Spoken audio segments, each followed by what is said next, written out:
Bonsoir, c'est l'heure du JT des régions et le tour du Bénin de cet après-midi nous amène d'abord à Parakou où nous retrouvons tout de suite Loukiat Dango Zato. Bonsoir Loukiat, quelles sont les nouvelles du Septentrion?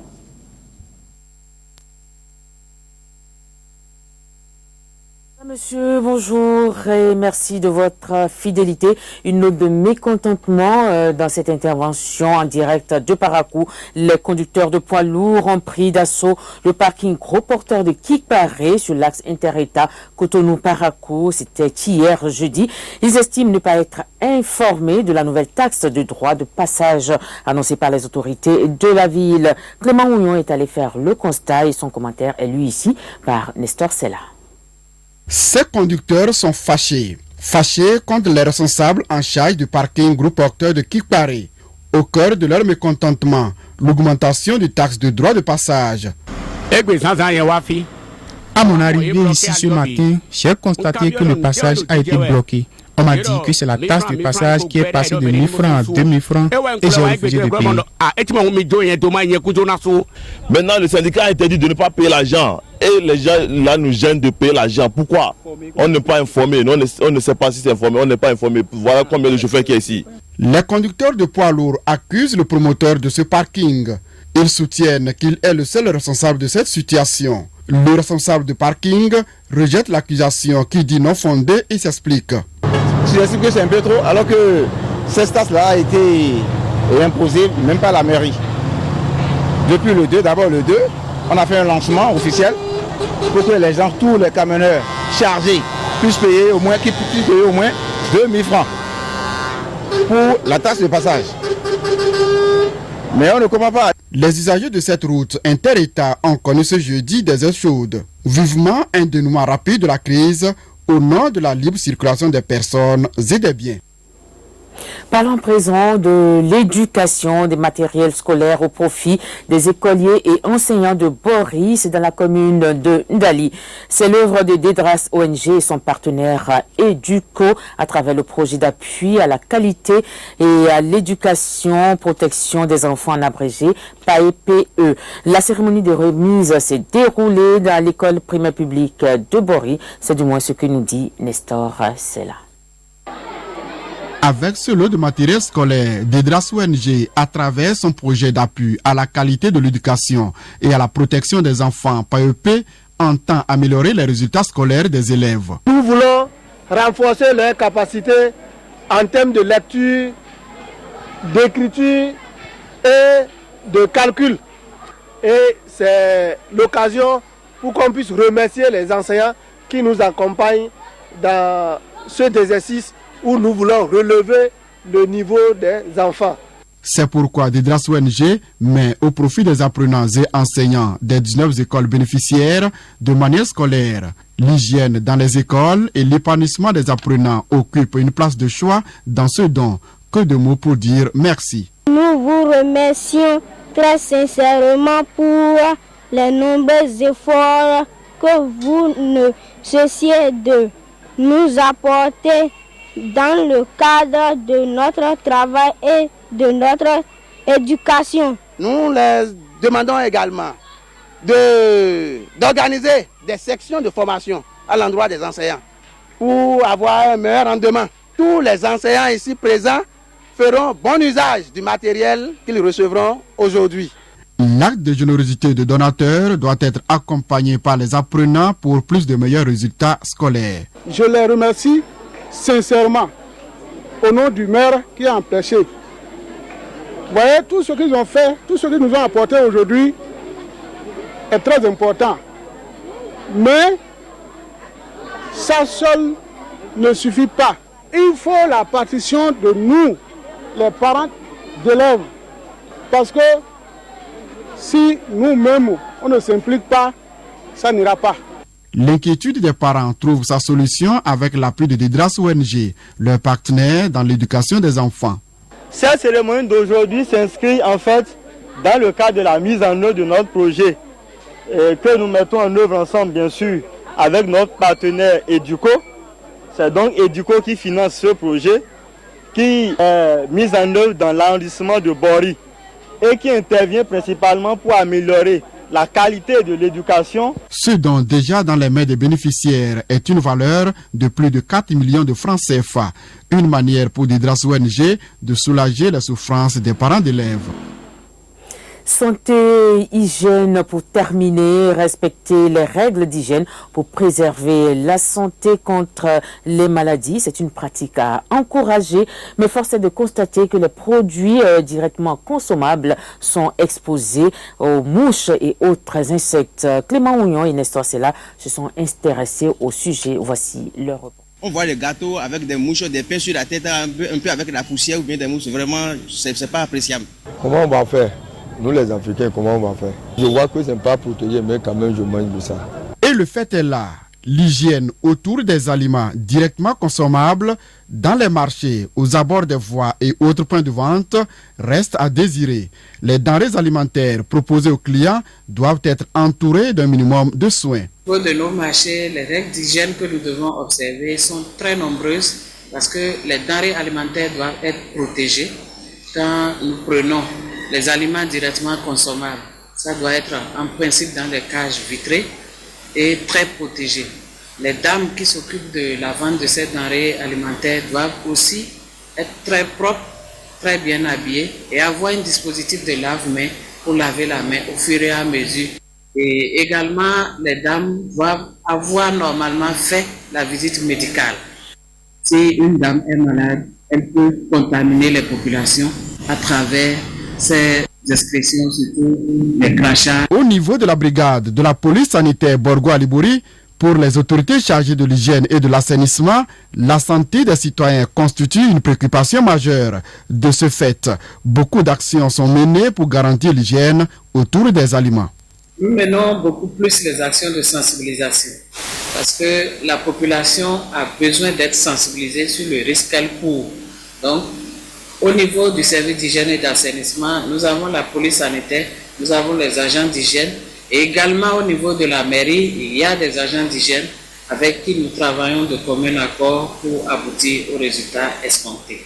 Et toute personne qui ne respecterait pas ces règles d'hygiène s'expose à des sanctions prévues en la matière. Donc, sous peu, on va commencer par réprimer ceux qui ne vont pas vouloir se ranger.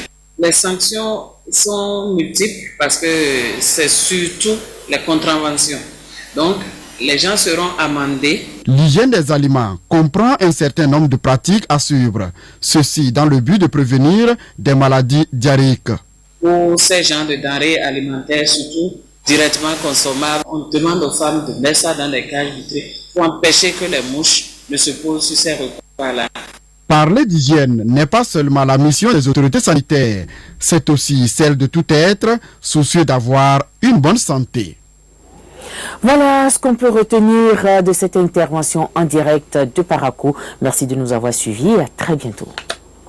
Merci Lukiat Dangozato. Avant de faire le traditionnel tour de Porto Novo, on s'intéresse à ce deuxième conseil du syndicat des travailleurs de l'OITB Centrab qui s'est ouvert ce jeudi à Boïkan. Les membres du bureau directeur vont ensemble faire le point des actions entreprises jusque-là pour le bien-être des travailleurs. Ce conseil vise également à préparer le congrès annoncé pour bientôt. Gilles Dansou et François Zinso sont membres du bureau directeur du Centrab. Ils ont à cœur la défense des intérêts matériels et moraux de l'Office de radiodiffusion et télévision du Bénin, ORTB. Le représentant du maire de la commune de Boïkan les invite à la veille permanente. Pour le Centrab, beaucoup de défis sont à relever pour le mieux-être des travailleurs de l'Office. Nous aurons, camarades, membres du bureau directeur du Centrab, à revisiter l'ensemble de nos documents statutaires, les statuts de notre syndicat, le règlement intérieur, des réformes qui toucheront à d'autres textes qui nous permettent de répondre aux exigences sociales de la maison, à savoir notre mutuelle. Nous aurons à toiletter donc ces tests et nous aurons à passer d'autres communications qui nous permettront de nous prononcer de façon responsable, car la teneur de nos discussions permettra de gagner le pari, bien que les sujets sont d'une consistance on ne peut plus grande. Le syndicat reçoit ici le soutien de la CSA Bénin pour la préservation des acquis des travailleurs. Vous êtes en train de vous mettre à jour par rapport à vos tests. Vous auriez pu vous taire et faire comme beaucoup de syndicats dans notre pays. Je pense que vous devez saisir cette occasion pour faire en sorte de faire les réformes qu'il faut pour éviter d'être tout le temps entre le marteau et l'enclume, parce que vous êtes des travailleurs et en tant que tel, vous avez besoin d'être respectés.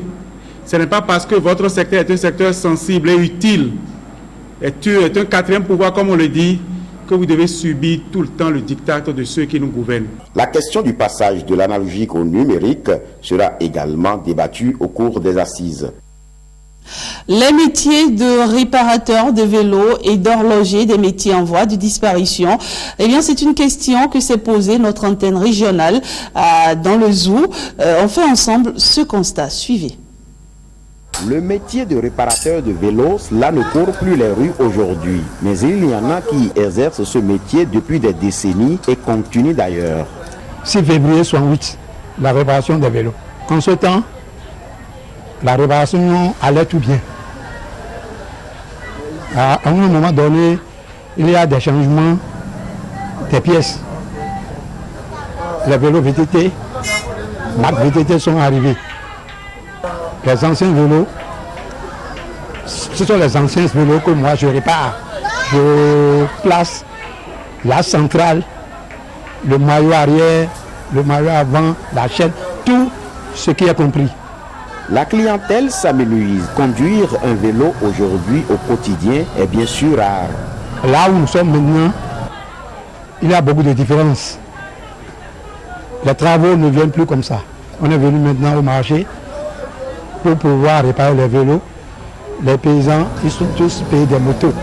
Donc, le travail est devenu amer. Ça ne va plus comme d'habitude. Je suis venu ici, je n'ai rien trouvé. Je suis content et là je même basson plein chez moi. Je n'ai plus de force pour autre chose. C'est le mal. Autre métier qui tend vers sa disparition aujourd'hui, c'est la réparation des montres. Nous avons rencontré ces réparateurs à Abomey. Ça ne marche pas comme avant. Il y a plusieurs portables. Les gens ne veulent pas faire la réparation. Quand la montre fait la panne, ils laissent. Il paye d'autres. Il s'en sort tout de même avec ses recettes journalières. Quand vous aimez son travail, ça marche. Ça marche. Des métiers qui par le passé ont connu leur gloire tendent aujourd'hui progressivement vers leur disparition. Et que faire? Voilà, c'est un constat fait par Gilles Dansou et François Zissou. On fait à présent le point des nouvelles de Lomé et du plateau. Ce sera avec vous, Guillaume Aviello. Des nouvelles des départements de Lomé du plateau de ce vendredi. La pluie du samedi dernier a occasionné des dégâts matériels dans les communes d'Adjoum et de Bonou. Des arbres déracinés par endroits et des toitures des habitations emportées par le vent. Les sinistrés lancent un appel à l'État et aux personnes de bonne volonté. Suivons ici leurs plaintes. On ne s'y attendait pas. Un vent a commencé par se soulever. On a cru de l'amusement. Mais en moins de 5 minutes, on a déjà vu les toits sans être emportés. Je suis dans le milieu il y a plus de 20 ans. Je n'ai jamais vu. Je suis arrivé, je suis dans le milieu, je suis allé à la retraite. J'ai passé une vingtaine d'années déjà ici. Je n'ai jamais vu ça. Si tous ceux qui sont sinistrés peuvent être aidés, ça va nous soulager. Parce que les gens ne savent où mettre la tête. Alors que nous sommes en saison de pluie. La pluie continue. C'est d'abord la période de la pluie. Si la pluie continue, comment les gens vont vivre avec leur foyer? Ce qui s'est passé sort de l'ordinaire. De ma petite expérience de la vie, je n'ai jamais vu ça. des toits de maisons emportés, des murs affaissés, trop de dégâts. On aurait besoin de tôles, de paquets de ciment, de matériaux de construction pour les secourir. Même de l'argent ou des vivres, on en a besoin. Un tour au Parlement, un atelier de formation des députés sur le projet de loi de règlement gestion 2014. Cela à la faveur de la mise en œuvre du projet d'appui au renforcement des capacités et à la modernisation de l'Assemblée nationale. Olive Ousougwe. Personnel administratif et technique de l'Assemblée nationale, député de la 7e législature, un atelier de formation et d'information sur le projet de loi de règlement gestion 2014. La loi de règlement, un des 3 types de la loi des finances, elle arrête le montant définitif des dépenses et des recettes de l'État et le résultat budgétaire qui en découle. Par son adoption, l'Assemblée nationale approuve l'exécution du budget fait par l'État. Vous savez que la loi de règlement n'est pas un outil, sinon un instrument régulièrement pratiqué encore chez nous. Par le vote de la nouvelle loi organique relative aux lois de finances, la loi numéro 2013-14 du 27 septembre 2013, nous avons l'obligation de nous mettre au pas. Ce matin, nous sommes des étudiants. On va écouter religieusement les experts, d'abord le président de la Chambre des comptes. Vous savez que la Chambre des comptes est la juridiction financière. C'est la juridiction supérieure en matière de contrôle des finances publiques. Et c'est en même temps une structure experte, une structure qui va enseigner et informer les députés. Donc nous sommes venus à l'école. Après cet atelier d'appropriation par les députés, le vote de la loi de règlement gestion 2014 est attendu avant le dépôt du projet de loi de règlement gestion 2015 et de la loi des finances 2017. Et pour finir, le décret portant attribution, organisation et fonctionnement du ministère de l'Enseignement supérieur et de la Recherche scientifique du gouvernement actuel ne reconnaîtrait que les universités d'Abomey-Calavi et de Parakou, une situation que dénoncent les cadres retraités de Lomé Plateau réunis au sein de l'association Task Force. Suivons ici un extrait de leur déclaration, lu ici par le président de Task Force. L'association Task Force Lomé Plateau et les populations de la région viennent d'apprendre de sources dignes de foi que le projet de décret portant attribution, organisation, fonctionnement, en parenthèse AOF, du ministère de l'Enseignement supérieur et de la Recherche scientifique du gouvernement de la rupture n'a inscrit que les universités d'Abomey-Calavi et de Parakou. Quand nous avons reçu l'information qui continue de faire son chemin à travers tout le pays, Task Force s'est réunie en urgence pour étudier la situation. Et elle s'est dit qu'on ne peut pas encore nous priver d'université à Porto-Nouveau. Le faisant, ça frise, comme je l'ai dit tantôt, la brimade, ça frise le mépris même, ça frise le mépris, et nous ne souhaitons pas que ce soit toujours le département de Lomé Plateau qui subisse ces coups-là. Le cri de cœur sera entendu par le président de la République qui est là avec une nouvelle conscience. Et c'est le régime du nouveau départ. Et c'est le régime de la rupture.